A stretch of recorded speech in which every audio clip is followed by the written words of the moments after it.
Okay, Ruth, please go ahead now. Thank you, Michelle.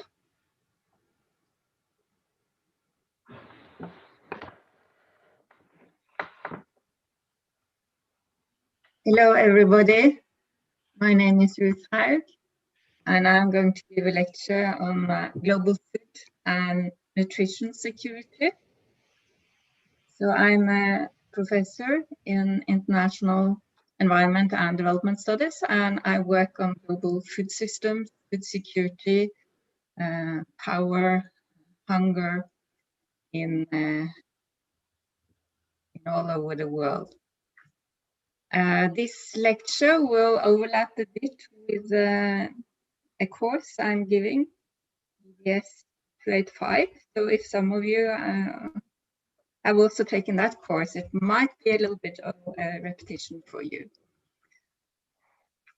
But from looking at the participants, I don't think there is so many, both of these courses. So here is a photo from Malawi showing a little bit of bean and maize diversity in a district in the central part of Malawi. So first, let's say a little bit about foods in general. So why do we talk about food? What's the issue here? What's the problem that we want to address? And it has been that the main problem has been hunger. That we have had a huge number of people in the world going hungry. This number has gone down, but it's still a very, very big number.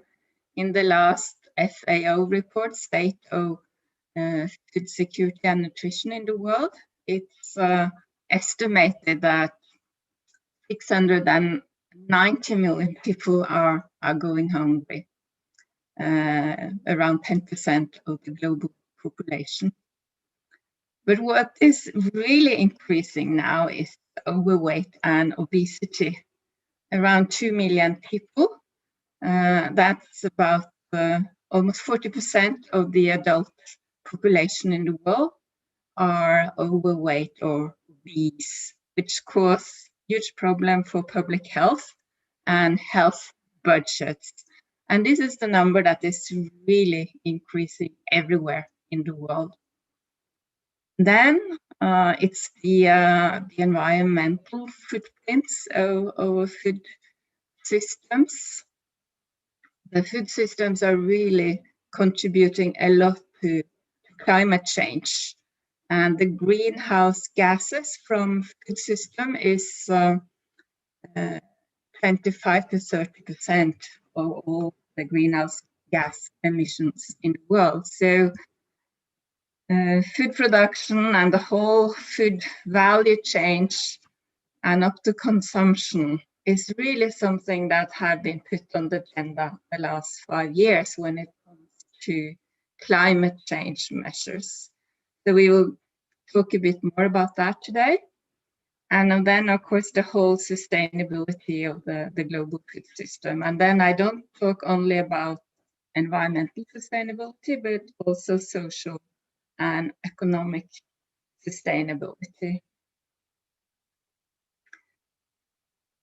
Climate change have really been one of the most important factors lately when we talk about food security.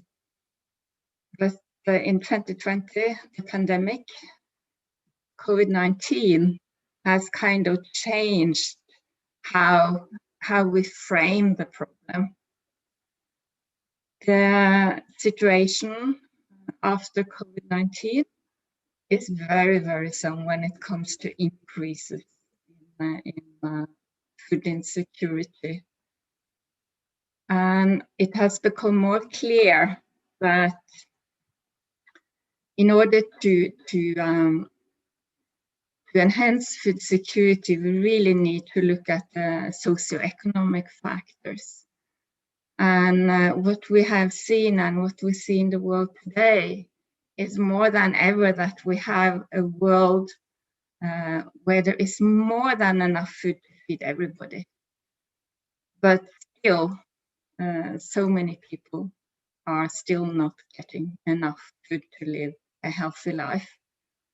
And Guterres, the Secretary General of UN, he has been focusing quite a lot on this in his speeches.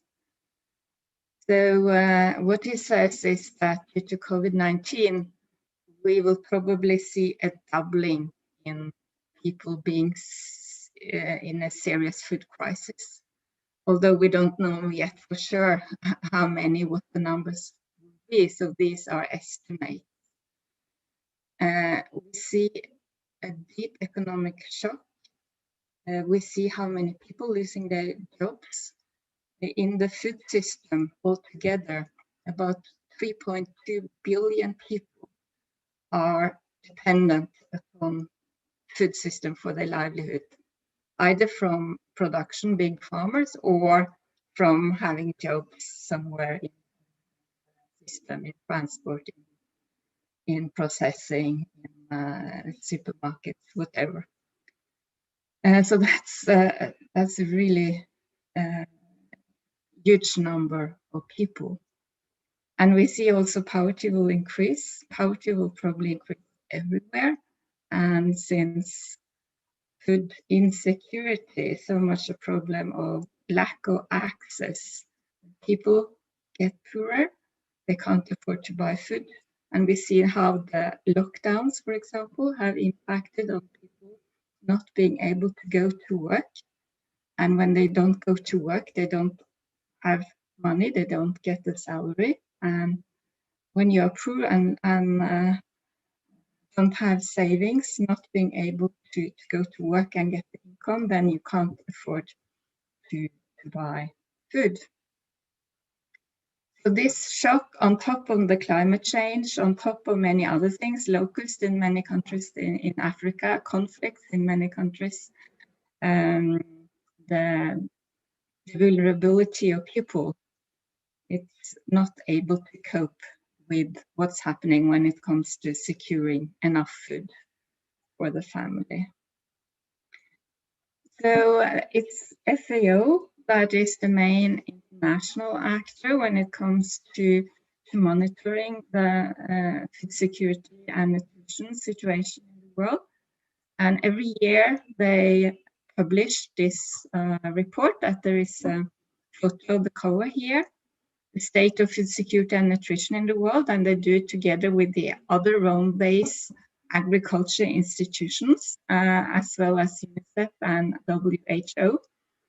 And in this report, you find all the latest numbers and the definitions of all different concepts we use in relation to food security and nutrition. So if you're writing something in relation to food, this is a very good report to go to. You find it online, and you can get all the background information, all the statistics. And of course, we should always remember that numbers can be deceiving, but they give us some kind of understanding of the situation, and they very often give us a good trend of where we are heading, what direction we are heading. So this is from the FAO report 2020, where we see that the last years, the food insecurity situation in the world has slightly increased, and that is in spite of the SDGs, the Sustainable Development Goals #2, saying that all hunger should be eradicated by the year 2030. So we are moving in the wrong direction, and basically nobody now thinks that we will be able to reach that goal of zero hunger in 2030. So here you see the trend both in actual numbers and in percentage. So this is a very unfortunate situation, and we expect that this might be even worse because of the COVID situation. But if we take a longer perspective here, if we go back to 1970, if we look at the last 50 years, the trend has been very encouraging. 50 years ago, about 1 out of every 3rd person went hungry. But today, where this is in 2015, that's where this curve goes to, it's around 10%. So you can play around with the numbers a bit also and look at the long term or the shorter term situation. But overall, there are fewer hungry people now than it was in the past, if you take a 50 years perspective. And FAO is also monitoring where the hungry people are in the world and future trends. They estimate to forecast the future trends. And what we see in 2019 here, the circle on the left, it's Asia having the highest number of food insecure people, and in Asia it's India having the highest number. But if we go to the circle on the right, which is the estimates for 2030, we see that Africa is expected to take over as the region in the world with the highest number of food insecure people. And it's expected that hunger will basically be a rural African phenomenon. And that is, of course, a bit unexpected, sad that it's the small-scale farmers themselves, people living in the rural areas in Africa, those who are also cultivating food, that are the biggest group of food insecure people in the world.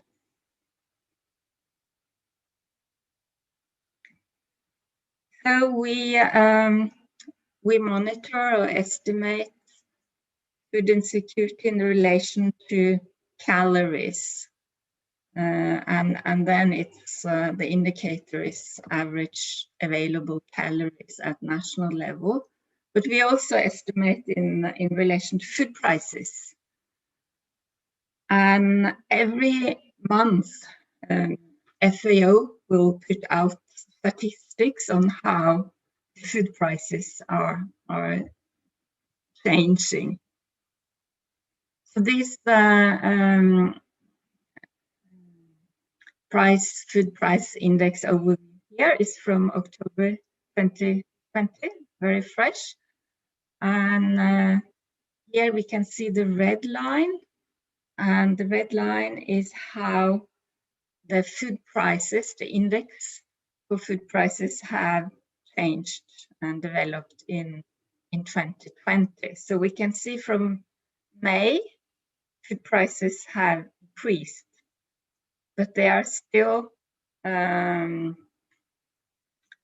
lower than some of the previous year's food prices. So in addition to available calories, this is another indicator used by FAO. And again, if we take a longer perspective here, we can see the yellow line, which is the real prices, meaning that they have adjusted for inflation. And what we can see is that the food prices adjusted for inflation have been pretty stable since the 60s. So overall, the food prices are pretty low for many people, but of course, those who are very poor and don't have an income, the food prices can be devastatingly high. But the food prices have been kept very low, and there are two exceptions. One was the oil price crisis in 72, 73, and another one was the food price crisis in 2008 and 2011, 12. And the situation in 2008 and 2011 was very much explained by the energy prices that also went up. Food prices often follow the energy prices.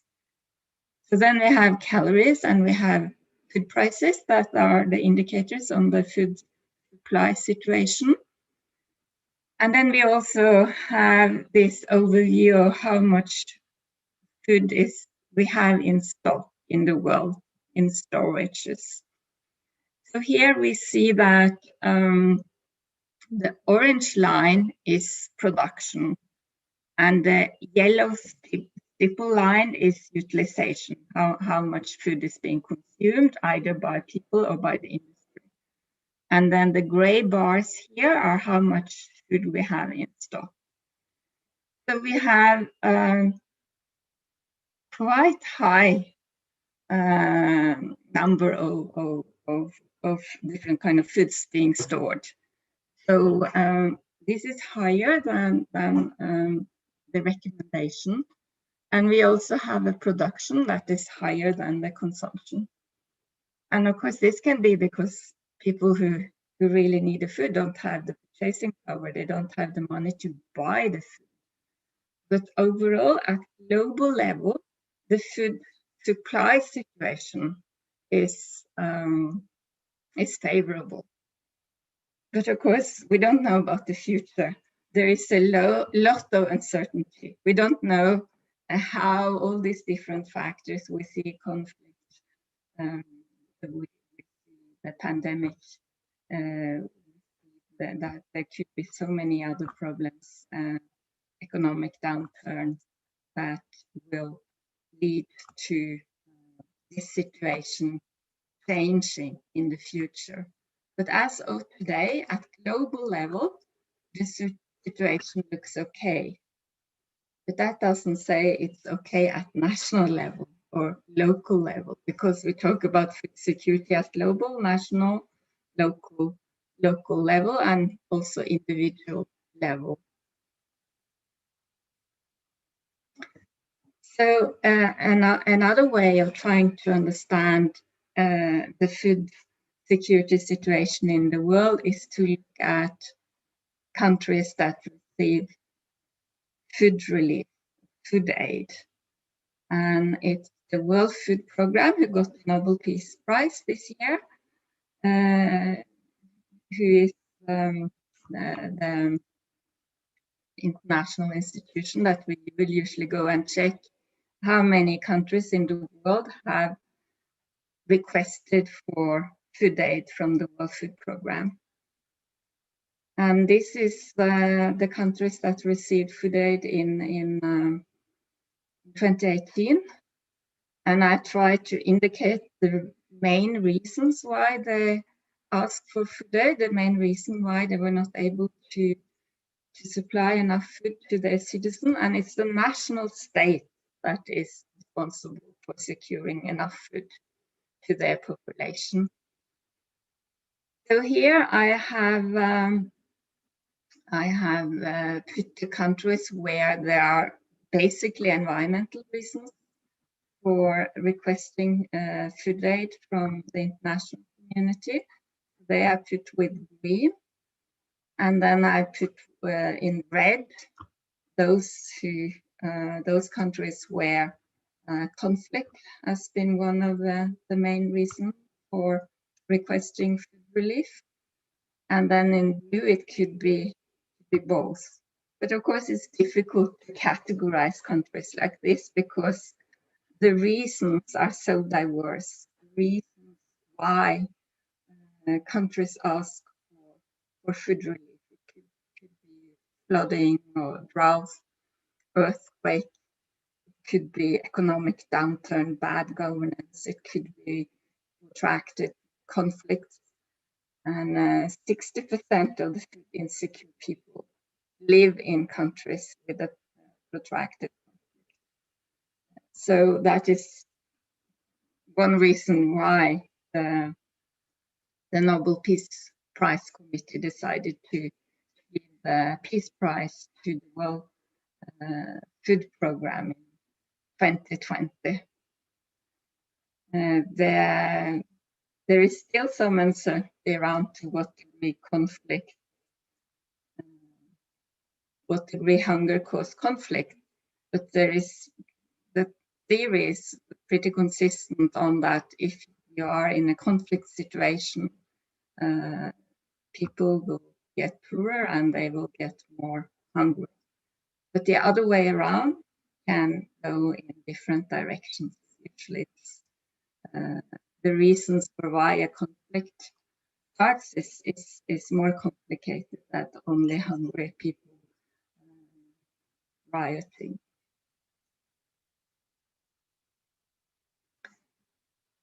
So another indicator that is sometimes used to assess the food security situation in the world is demography, or the world population, to predict how many people will be and what kind of production is needed for everybody to get enough food to live a healthy life. And today we are around 87 billion people in the world, and the UN predicts that the population will continue to increase, although the growth rate is going down everywhere in the world. And in 2050, we will be around 9.7 billion, and in 2100, around 11 billion people. These estimates are also been challenged, and there is a huge study from the University of Seattle where they predict that the population will not grow as much as this. So we'll see. Then also we look at yield levels, and that is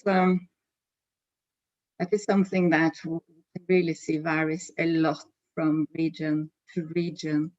So in the high-income countries, for maize, you can see that the average yield is around 10 tons, while in those two regions where food insecurity is the biggest problem, South Asia and Sub-Saharan Africa, the yield level is very low.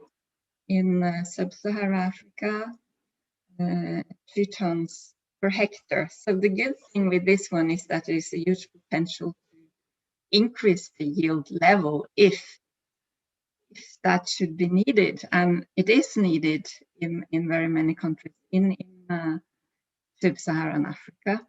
And what is needed then is, of course, the farmers getting access to better production means and better markets, so that they have more incentives to produce. But the yield level is also something that FAO is monitoring, and it's possible to go into different countries and check what is the situation. So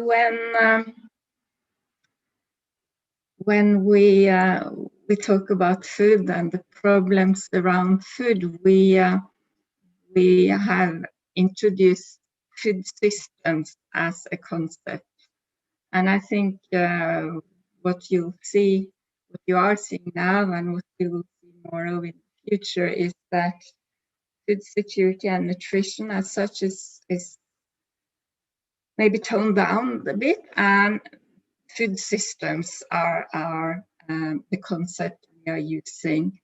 And one reason for why we gradually are using the food system more is that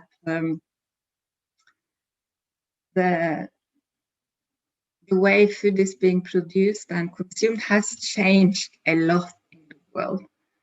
So by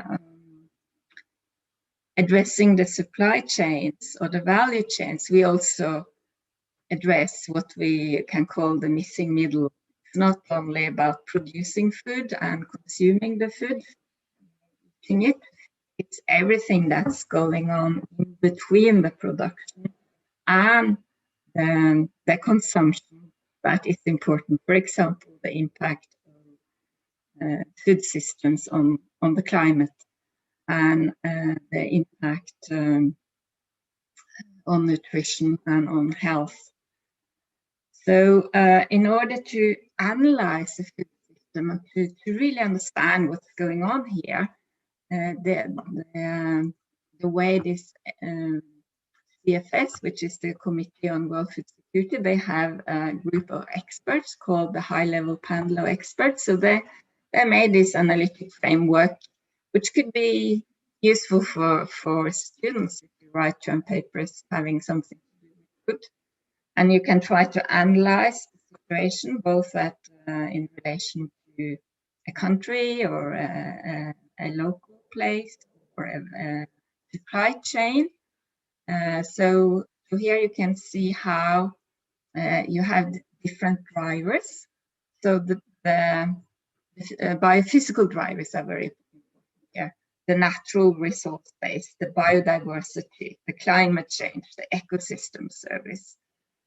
And then you also have technology. The technology is changing and improving now. We have the robots coming, we have urban agriculture, vertical agriculture, a lot of technological change that heavily impact on the food system.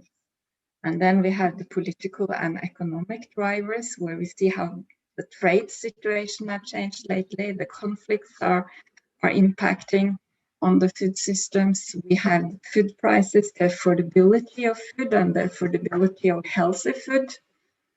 And then we have the social cultural drivers, where gender, culture is playing in, and demography, number of people.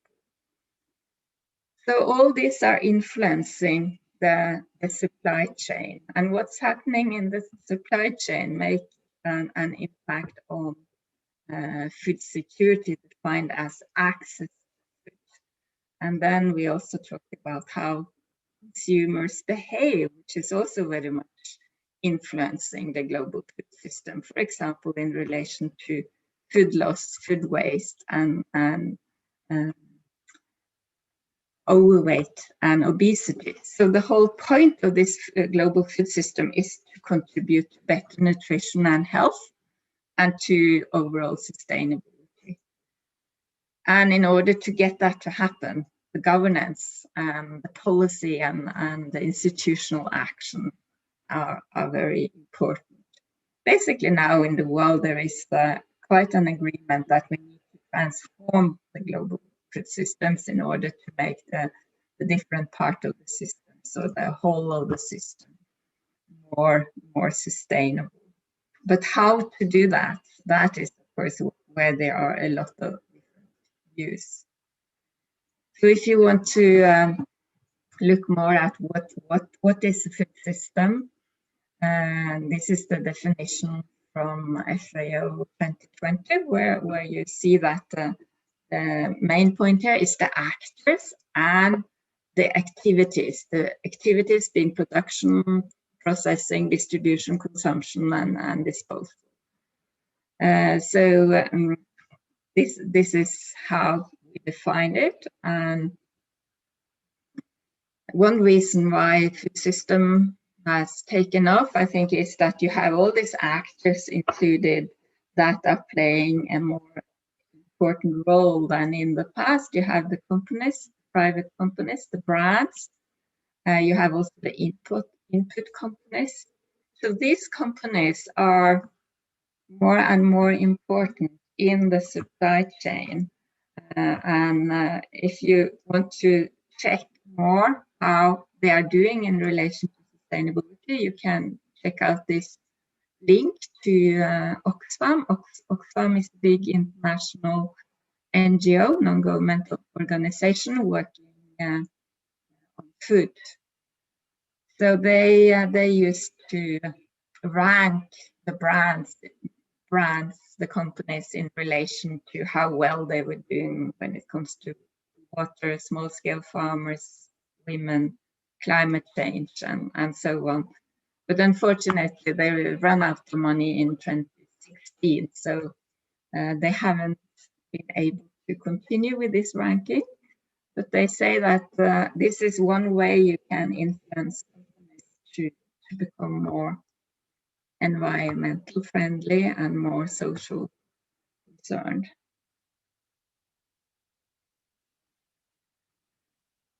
So a way that the food system has really changed, and this change has happened gradually during the last 50 years or more, is what we call the supermarket revolution.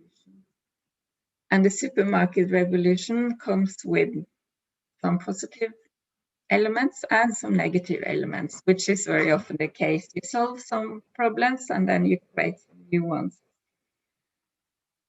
So what Timmer here, the famous economist, say is that, well, the supermarket revolution have contributed towards food becoming cheaper and thereby more affordable for poor people, and have contributed to the food security situation in the world improving. And you have more choices. You have stricter quality and food safety standards. Food safety is about the quality of the food.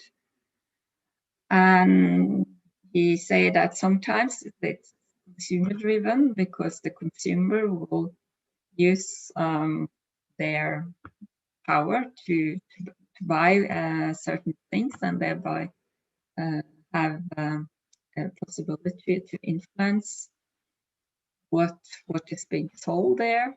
Also, the prices are more stable over the year, and they might have also contributed towards fruit and vegetables becoming more available now in shops. The consumers demand in a way that there is no seasonality anymore, that all kinds of fruits and vegetables should be available 7 days a week, 365 days a year. So the food system has changed a lot because of this supermarket revolution. What we see as, or Timmer here sees as more negative impacts of the supermarket revolution is that small-scale farmers are often excluded. Their market access have become weaker because they are not able to produce the volume that is needed to produce that volume in a stable way so that they can supply fruit and vegetables all year around to the standards that are needed. We also see that the supermarket revolution has contributed to monopoly control and to market power being held in your hands, and that these companies are very, very powerful in relation to countries and governments when it comes to lobbying and get it their way.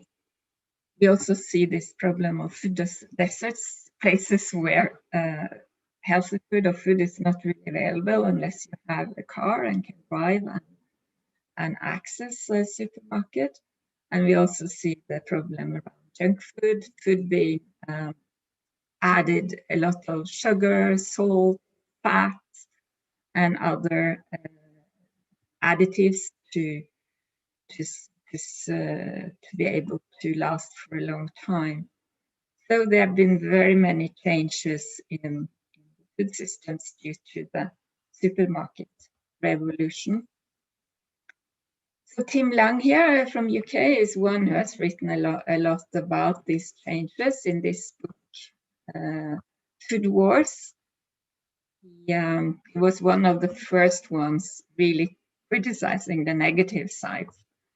So he was focused on distribution as a big problem, on healthy diets, on the inequities in the labor process. We can see all the so-called food workers, landless workers working along the supply chains that often are getting low salaries, have very secure jobs, are exploited, and the inequities that is established because of the rights of these food workers are not good. And then also the unfair returns along the supply chains that sometimes it could be the farmers, the primary producers that get very, very little of the value being added along the supply chain. And then you have the environmental problems. So many have focused on these problems over the year, but Tim Lang was one of the first one that wrote about it. So I haven't really defined yet what food security is, and I haven't also not really said all that much about the process, what is causing food insecurity. So now I will say a little bit about definition, what concepts we use, and different theories in relation to why we have the situation we have of food insecurity in the world. So up to the World Food Summit in 1986, a lot of the focus was on producing more food, and there was this understanding as long as the food production increased, then also the food security situation would improve. So there was the understanding that there was a direct link between producing more food and reducing hunger. But food production increased and increased and increased, but hunger was still there. So in 1996, in the World Food Summit, it was decided that we needed to change the way we looked at food security and the way we frame the problem. So all world leaders came together and agreed upon this definition here that was already used by the World Bank since 1986, but in 1996, the World Food Summit decided to endorse it, and their access was forcefully put in the definition. That it's not enough that the food is being produced, people need to have access to it.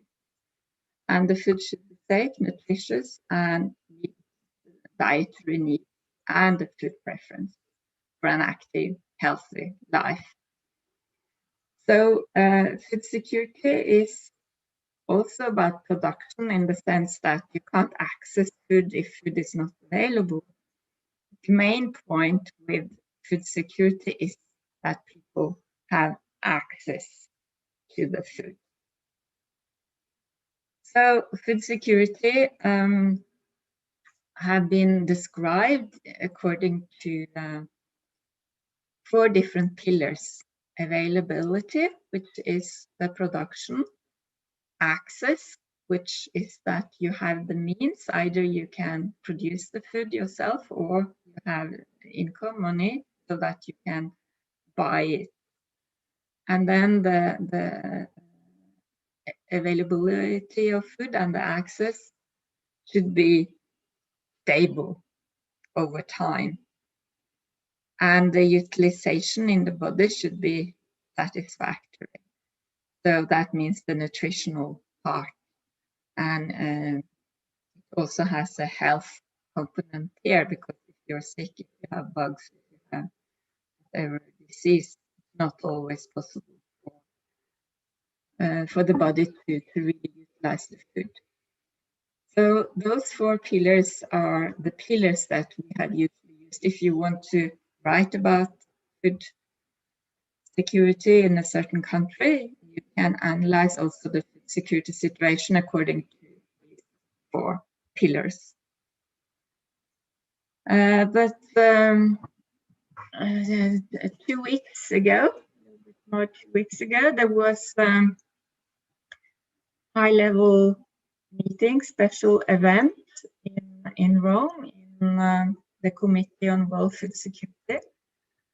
And a new report was presenting, and there was a huge push towards transforming the food system for a lot of different reasons. And this meeting was also preparing for a new summit next year on food systems. It will be in New York if the pandemic is not preventing it from happening. So in this very new report and very new approach to food security, it was discussed to add to the 4 pillars, to add 2 new pillars, to add agency and to add sustainability. Because the food security definition had been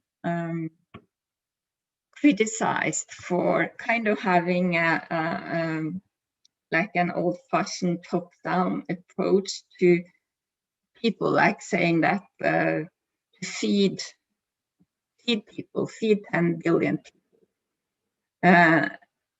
instead of really understanding what kind of actions or agency. I mean, people, they have the right to access to food of their like. They can decide how that food is being grown, or how it's being processed, or how much is being processed.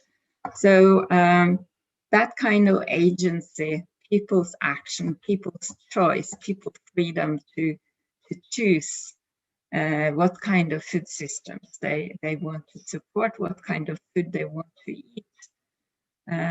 That has been added in this 2 new dimensions, and also the sustainability, because the food security definition up to now have been rather neutral, or not including, for example, the environmental dimension.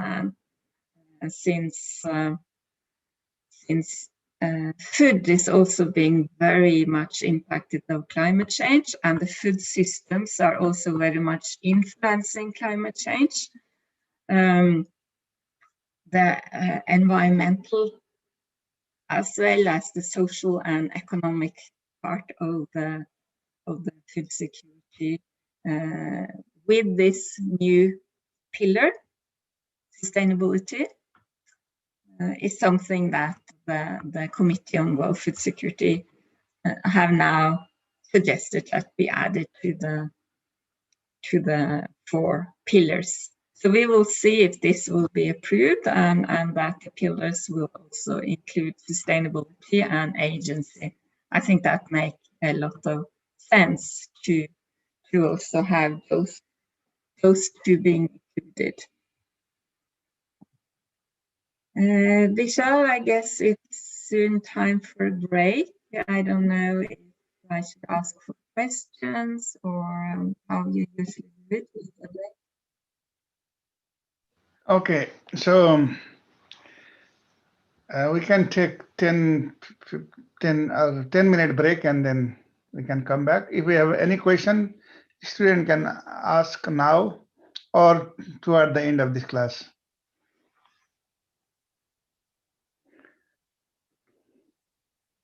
You can unmute yourself and you can ask. Okay, can I go ahead? Sure.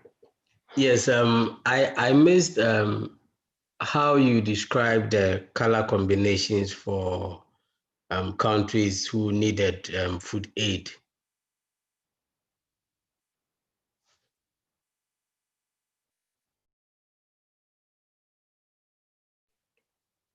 This, yes. You. Okay. Yeah. Yes, thank you. So in the colors here, I tried to give the main reason for why countries were requesting food relief. And it's not so easy to categorize the countries according to what was the main reason, because very often there are multiple reasons. But here I tried to put the countries in green where there are environmental reasons. For example, Malawi here is in green, and there was the hurricane, and they had also had both a drought in 2014, and then a flooding. Yeah, maybe it was the other way around. First, it was the flooding and then drought. Luckily, this year the yield look better. So that's an example of more environmental reasons: drought, flooding, and hurricane. Then in red, it's conflicts, protracted conflicts. You have in Nigeria, you know, Boko Haram. You have the northern part, pretty conflicted. Central African Republic. In Congo, Mali, now you've had a lot of unrest and conflicts in the north. Sudan, well, Sudan now has a new government. This is from 2018. So, and Syria, of course, Syria is the protracted conflict now, 10 years. So these are the ones in red is where you have a conflict. Then the ones in blue can be neither, or it can be political unrest, like we have had in Zimbabwe, for example, where has been a lot of political challenges.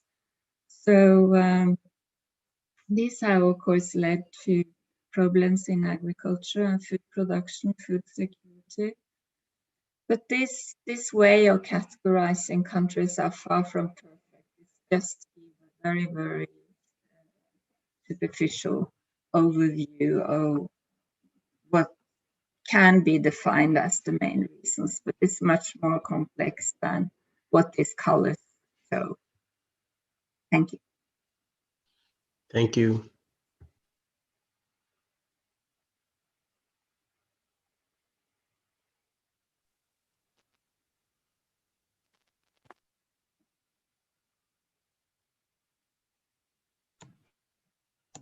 When did you say that the plan was to abolish the food shortage? Did you say something about 2013 or 30? Sorry. Yeah, the Sustainable Development Goals, the Zero Hunger. Yeah, I think that one. Was the plan to have no food shortages until 2030? Yes. So we have the Sustainable Development Goals that was agreed upon in 2015, and they followed up on the Millennium Development Goals from year 2000. So the Sustainable Development Goals consist of 17 goals, and goal number 1 is about poverty. Goal number 2 is about food security. So basically every country in the world have committed themselves to eradicate hunger by year 2030. That's what we call the Zero Hunger Sustainable Development Goals. And the world is not on track for reaching that goal. So instead of hunger measured in calories, available calories at national level divided by the population, so it's the average availability of calories. So instead of hunger decreasing, it's in fact increasing. So now basically nobody expects that we will reach the Sustainable Development Goal number 2 on zero hunger.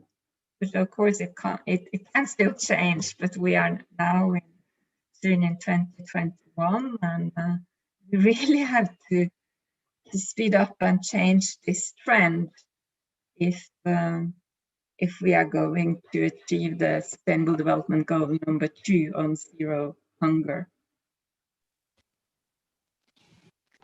Thank you so much. Can I ask a question following this same topic? Do you know of any like concrete programs that are being done right now to achieve this goal of eradicating hunger?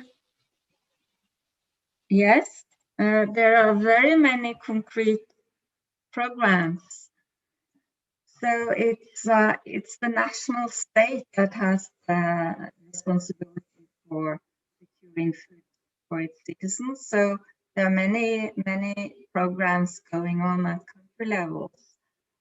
But it's also a lot of programs going on by multinational actors. For example, just last week, Norway, UK, the World Bank, a few others filled up this fund for investing in eradicating hunger. That's called GAFS or something, and they have projects all over the world, basically, well, all over low-income countries. So I visited a project in Senegal some years back that they had on providing water to local villages in the rural areas in Senegal. So that is just one example. FAO has very many projects going on, for example, in the seed sector or in gender, in women empowerment. There are a lot of projects in trying to link small-scale farmers to markets. DFID, the UK, similar to what we have in Norway called NORAD, they have many projects on that. Some have been very successful. And then, of course, you have all the NGOs that are getting funding for different kind of security projects. So I guess now also there are projects in high-income countries, because food insecurity is on the rise in US, for example, where you have food stamps, you have private food banks, you have soup kitchens, you see cars lining up to get support. So social security, different kind of social security schemes are happening in very many countries. You have in Brazil the Bolsa Familia, one of the biggest social security projects in the world, and it has increased during the COVID-19. You have in India where you have food being subsidized. You have shops where you can buy subsidized food. So social security is one way of trying to improve the food security situation in the world, but of course that problem with that is how to get people to graduate from the social security scheme. That has been the critique, for example, towards the Bolsa Familia program, that there's not enough job creation, that you get kind of stuck on the social security without being able to move out and get a job. So there are many example projects. Thank you. Thank you. Ghana, we have a program like that. For the past few years, the government implemented a program called Planting for Food and Jobs. Can you hear me? No, I didn't really hear you. Could you repeat and speak up a bit? Okay. What I'm saying is, Ghana, we also have a program like that. Yeah, it's a social security program. Yeah, the government implemented a program called Planting for Food and Jobs, where most people were encouraged to partake in agriculture in order to produce more food to sustain the country. And I think it yielded results, especially during the COVID-19 era. I think the country was able to produce more food, of which we were not in food crisis. So I think most countries are doing well when it comes to food production to end food insecurity and then food crisis around the world. Yes, I totally agree with that. And I think a country like Ghana has been doing very many good things than other countries where there is peace and political stability. A lot of good things happening, and where the climate change or flooding or drought is not hitting so hard, or the locusts. But in countries where there is a protracted conflict, it's really hard because people are displaced. People are in refugee camps. The local villages are being attacked by rebellions. Their crops are being burned down, or their food storage being looted.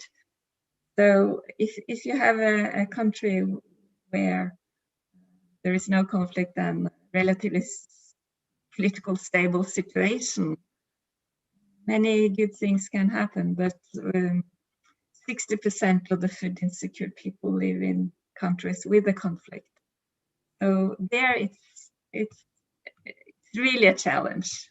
And I guess that's why the Nobel Peace Prize went to the World Food Program this year, because they wanted to focus on that, people in conflict, the very sad hunger situation that often follow conflict.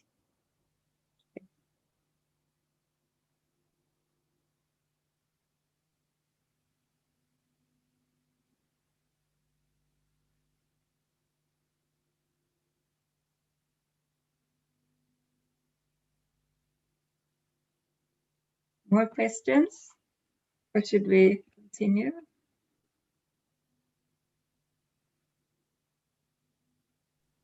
We can continue now, Ruth, if you like.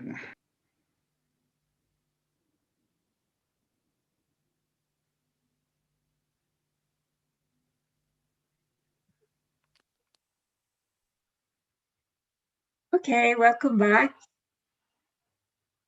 So this lecture is about nutrition also, not only food security. So I just added this definition of malnutrition, and also the concept we usually use to talk about nutrition. We very often use child nutrition as an indicator, and then stunting and wasting.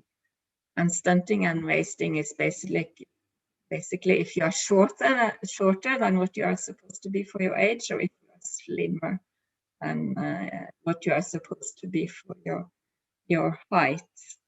So if you want to know all this kind of definitions, you can go into the FAO et al. Report, and you get the definitions there. So a little bit about theory. So why are people food insecure? And also a little bit about what can we do about it. So there are basically two main schools of thinking, or two narratives or discourses, or what you can call it. So one is the scarcity school, which is the theory developed by Malthus already in 1798, and it's still going strong. It's incredible that it has survived all these years. And now we talk about the neo-Malthusians or the new Malthusians, post-Malthusians. The theory that Malthus put on the table was that population will grow more than production, and that will be a disaster. And there will be famines and people will die. So he explained food insecurity with that scarcity. We don't have enough food in the world to feed the people, and the main problem is the population increase. Then we have the famous Nobel Prize winner in economics, Amartya Sen from India. So he's written many books on food-related topics. So his explanation is from the political economy school. So he explains food insecurity, famine, with what he calls lack of entitlement, which is basically that poverty, you don't have enough land to grow enough food, or you don't have the assets or the means to produce your own food. And these are a result of inequalities or injustice. Or he also talked about development as freedom. So he has a totally different way of explaining why food insecurity and famine is a challenge, a problem in the world. So he explains it from a political economy point of view, like we have talked a bit about conflicts and bad governance and injustice and inequalities and so on. So these are the two main and very, very different ways of explaining it. And we can see how these two have influenced the thinking on what to do about food insecurity, how to address it in the last 100 years. So if we look at how the problem has been framed and how the solution has been suggested, we can see what has happened since 1950. And this is very much in the development study theory tradition. So in the 1950s, 60s, 70s, the problem was framed and understood that the production was insufficient and the population increased too much, which is the Malthus theory. And the solution suggested was that the Green Revolution will solve this, and we have to control the population increase. So the Green Revolution, I guess you have heard about that already in other classes. So that was very much about the introduction of high-yielding varieties, irrigation, fertilizer, and pesticides, so on. That Green Revolution was very much able to increase production in several parts of the world, for example, Asia, but not the same way in Africa. And it was criticized for causing a lot of environmental problems and also for forcing many farmers out of business. So it was criticized for for not being green enough and for not being red enough, in the sense that it was not a social revolution. So the Green Revolution was there and had some impact, but the food insecurity problem continued to haunt the world. So in the 70s and 80s, the economists became much more influential in framing the problem. In the 50s, 60s, 70s, it's been more the agronomists, the biologists, but in the 70s, 80s, it was more the economists. And the solution there was structural adjustment, market liberalism, privatization, and that was what was recommended in Africa, that countries should totally change their agriculture policy. The state should play a much less role. The market should fix the food problem. The institutions should be privatized, and there should be market liberalism. And many countries, for example, Zambia, where I worked in 3 years, it was a very rough medicine to be told to totally change the system. So there were riots and problems, and many things happened, and the results were not very encouraging. The same in many other countries in Africa. And today, I guess, most people will agree that this was a far too strong, too harsh medicine, and that it did not solve the problem.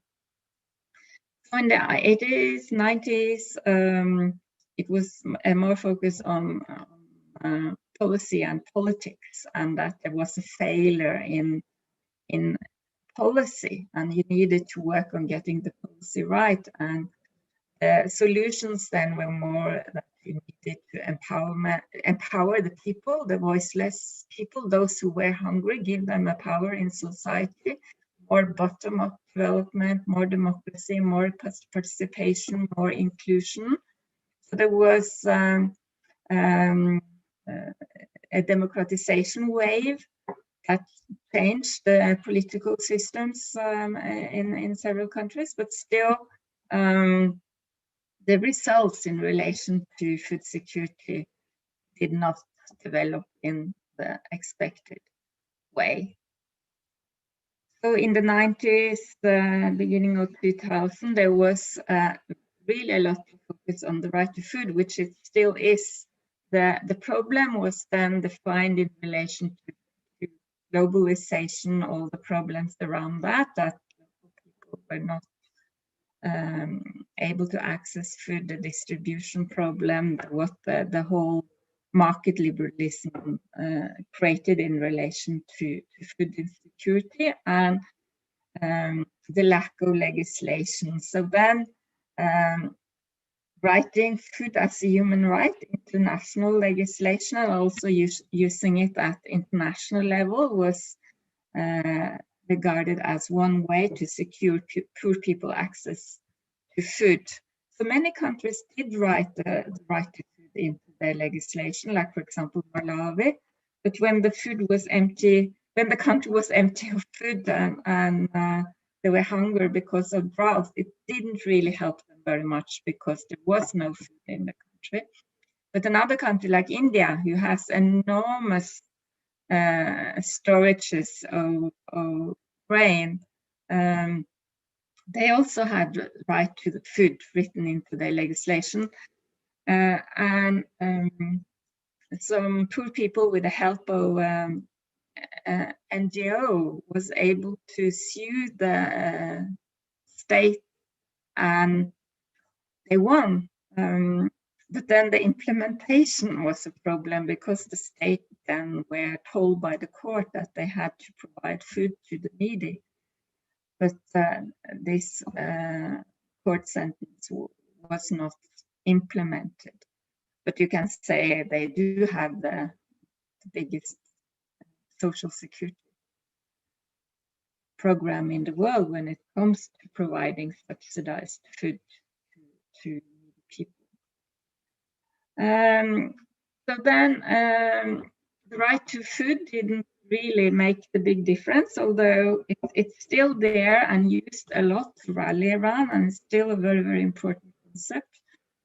But in the 2010, there was this structural injustice that got much more attention. And the solution was to really improve the governance and to do something with the social inequalities, and to see how can you attack the structural injustice, which has to do with land, access to land rights, access to social security, access to jobs, get institutions to work for the poor, to really understand what structures are preventing people from accessing food. We are still trying to work on that in the world. And today we can say that there is so much uncertainty around how to really define the problem and what kind of solutions to go for. We understand there is no silver bullet, the way we maybe thought that there is. This can be fixed, just do A, B, C, D, it will be fixed. But now the uncertainties relating to the economic downturn, the pandemic, the climate change, the conflicts, it's very complicated. And there is no one solution. You need pluralism, you need context-specific solutions. There is no one thing that will do the trick. So that's where we are today. And if we look at this in another way, how we, from a theoretical point of view, can categorize the different solutions or the different approaches to transform the food system, to make a difference so that people can access food. We have this way by Gimenez and Shattuck, where they call the current food system we have in the world as the corporate food regime. The companies are very, very influential in the direction the food regime or the food system is taking. And then they categorize it in the neoliberal approach and the reformist approach. So this is, the reformist is changing the food system from within, not really having a radical revolutionary change, but a more gradual change towards a more sustainable food system. And then they have the food movements, the two main ones, the food justice and the food sovereignty movements, that totally want to change the food system, where the food justice movement, they are not so well organized, more ad hoc, local, more starting and establishing themselves in the global north, while the sovereignty started in the global south. They are well organized with a clear approach on what kind of changes they would like to see happen. So these are another way of seeing where change can come from and how different actors have different suggestions for what is needed to be done in order to transform the food system in a more sustainable way. And since this is the global environment course, global environmental change, I look a bit more on food system and the environment. I see I've missed a T here. So food and environment, food and climate change in particular, food and biodiversity is very closely linked. So it's linked when it comes to what we eat, the diet we eat, because the diet we eat has a huge impact on the environment. It's impacted on the technology we use in producing the food, for example, when it comes to water, when it comes to nitrogen and phosphorus, it's impacted in how much food we lose on farm or how much food we waste as consumers. And then you have also the socioeconomic factors coming in. And I'm sure you have looked at this planetary boundaries and discussed to what degree this line is, this boundary line is the right way of addressing the problem, and to what degree the main problem is genetic diversity, phosphorus and nitrogen, the way these figures show in red, and that this is where the food system or the agri-food system is really pushing the planetary boundaries. So if we look at in what way we can change this to reduce the environmental and climate change footprints of the food system, we have this this article by Springman and his team, where he has tried to model the contribution to reduction in environmental impacts from different ways of changing the food system. So the first here, the first bar is the greenhouse gas emission. And the green one, FLX, that's the diet. So here we can see that in order to make the contribution to the negative environmental impacts less, according to his Springman and team's models, the biggest positive impact we can have is if we change our diets.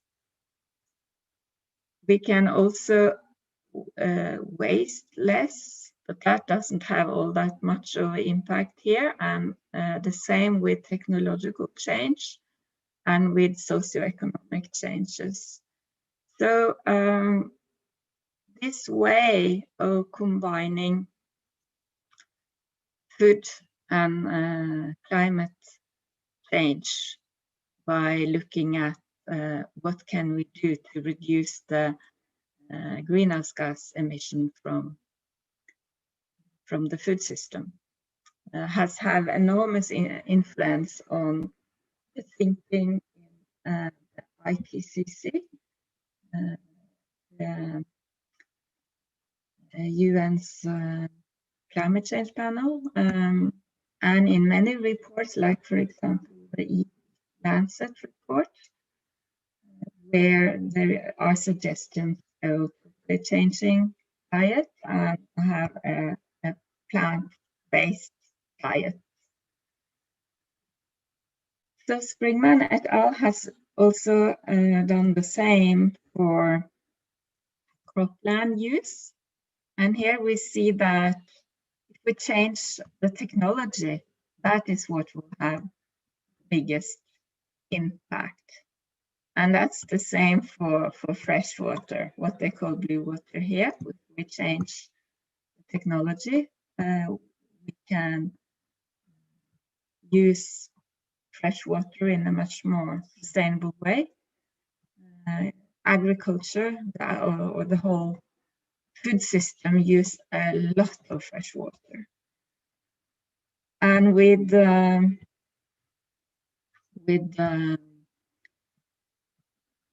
nitrogen application, here we can have a big impact from technology changes, also from changes in diets and waste less. And the last one is on phosphorus application. So you can see these bars are based on where the problems were the highest in the planetary boundaries. So Springman here is basing his models on the planetary boundaries.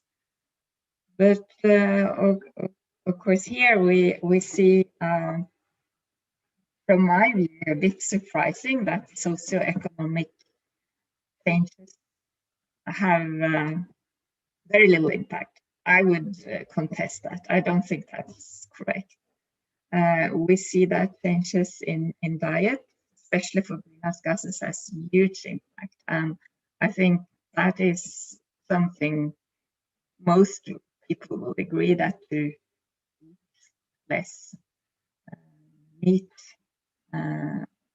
is a positive thing when it comes to making the food system more sustainable from a climate change view. So we'll see a little bit more on how we are doing in the Nordic countries when it comes to these different factors. So the Stockholm Resilience Center, that is also the one behind the planetary boundaries and influential in to what degree changes in diet and technology and so on will improve the environmental footprints of the food system. They have looked at the food systems in the Nordic countries, in Sweden, Norway, Denmark, and Finland. And what you can see from their result is that the tons of carbon dioxide per capita and year in low-income country, in blue here, it's very low. Low-income countries are not a problem when it comes to tons of carbon dioxide per capita and year. It's the high-income countries.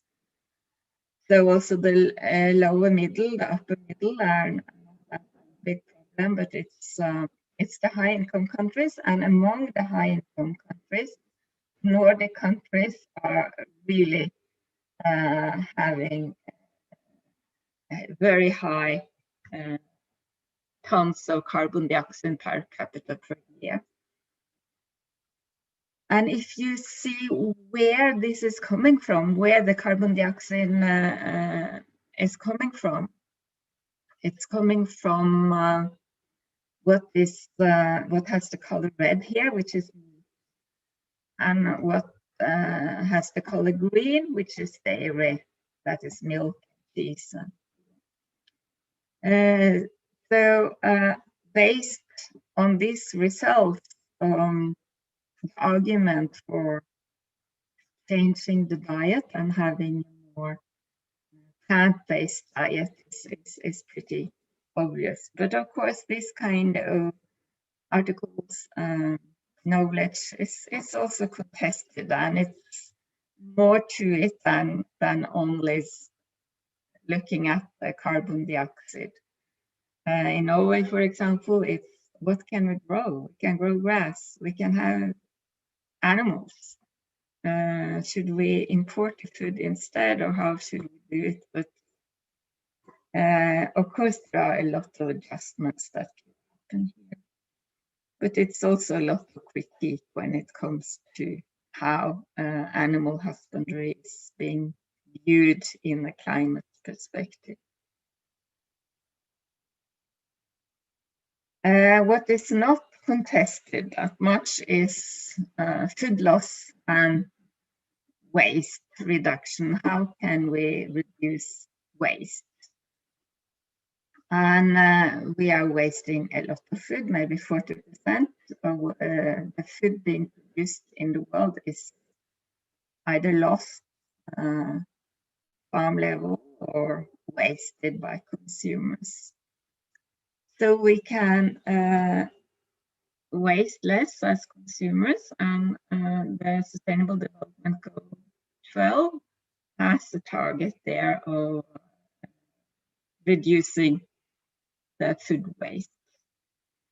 And in Norway, as in many other countries, there are many measures now on how we can go about that, how we can reduce reduce food waste and thereby contributing to more sustainable environmental situation and less emission. So reducing the food waste is really very, very good for environment and for the climate. And it's also good for food availability because more food will be available, but it's not necessarily good for food security. It's not that it's bad either. I mean, it's great, but there is no causal relationship between people in high-income countries wasting less and people in low-income countries being able to access food, because still it doesn't necessarily change the problem of people not having the means to buy food or access food from other ways.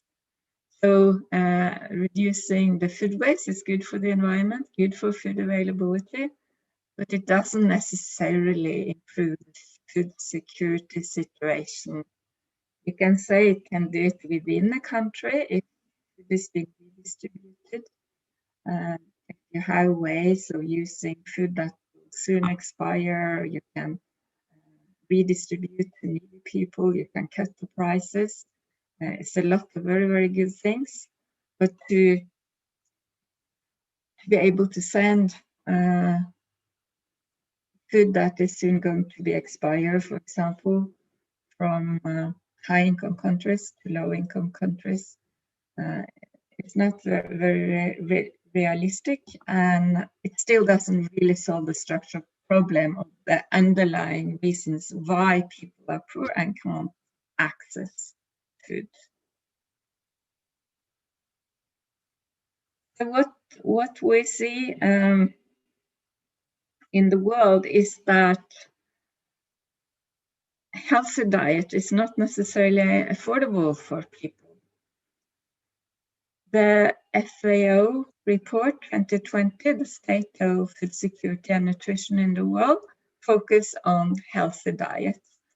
And I think one reason is that Eat Lancet, Eat is the non-governmental organization led by a Norwegian medical doctor, Gunhild Stordalen, and she is very influential in the food area, and she has this slogan, and her NGO has this slogan that food can fix it. And last year she published in Lancet a very influential piece on recommending a standard plant-based diet for everybody in the world, healthy and plant-based diet, but with the possibility of eating also a little bit of meat. But the problem that FAO have pinpointed in their latest state of food security and nutrition in the world is that, unfortunately, this kind of healthy diets are not necessarily affordable to the poor people of the world. So they have in their report tried to assess the diet according to how healthy it is. They have used 3 different steps. And what they found is that healthy diet costs 5 times more than energy-based starchy diets. That means that if you eat cassava, maize, rice, so if you want more diverse, healthy diets with more vegetables, with more legumes, more diverse diets, it costs money. And what is it that the food insecure people don't have? That is money. The problem is access. So to access a healthy diet for people is very hard. So what they estimate is that 3 billion people in the world can't afford to access a healthy diet. And of these people, almost 2 billion live in Asia and about 1 billion in Africa. So then to recommend that this is the diet you should eat, but how should you make that diet affordable to those who really need it? And that's one reason why the FAO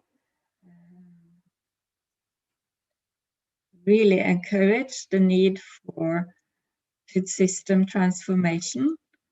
And in that transformation, the unaffordability of healthy diets need to be addressed. How can we make healthy diet affordable for these 3 billion people that really need it?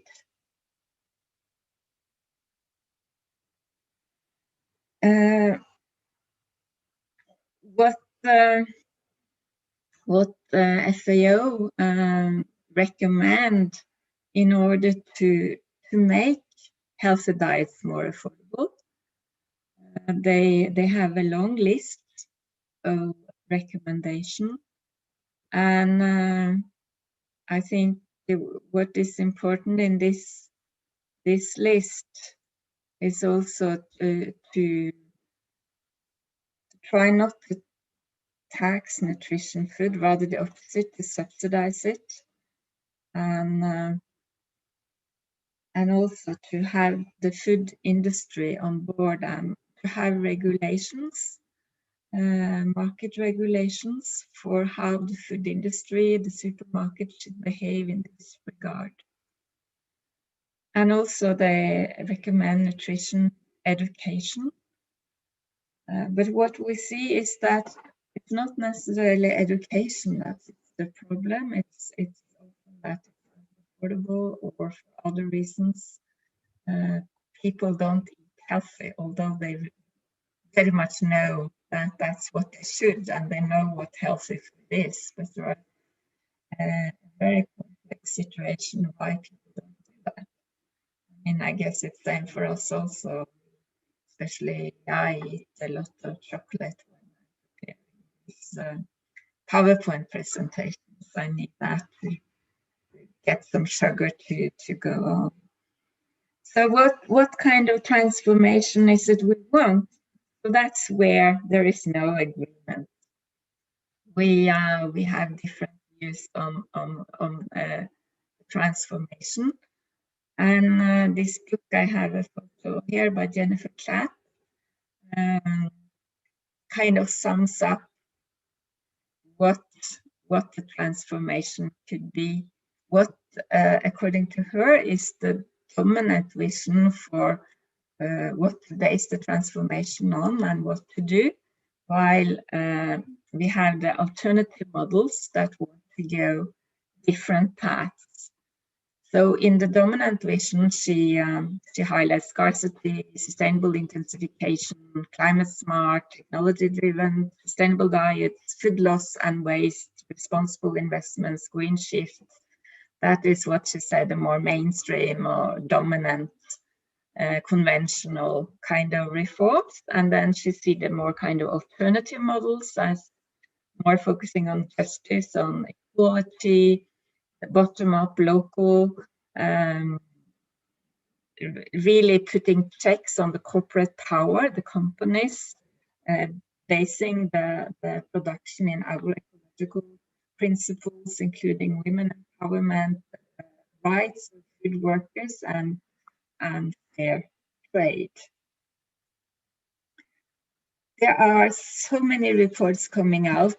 These reports are from the last years, 2019, 2020, and you have an enormous long wish list of what to do. But the problem is very often how to do it and what kind of mechanism is needed to make these changes happen, who is going to be the change agents, and where is change coming from. So maybe you guys can be able to make change happen, transform the food system in a more sustainable way. I really hope so. So that's what I wanted to say today. So if there are some more questions, okay.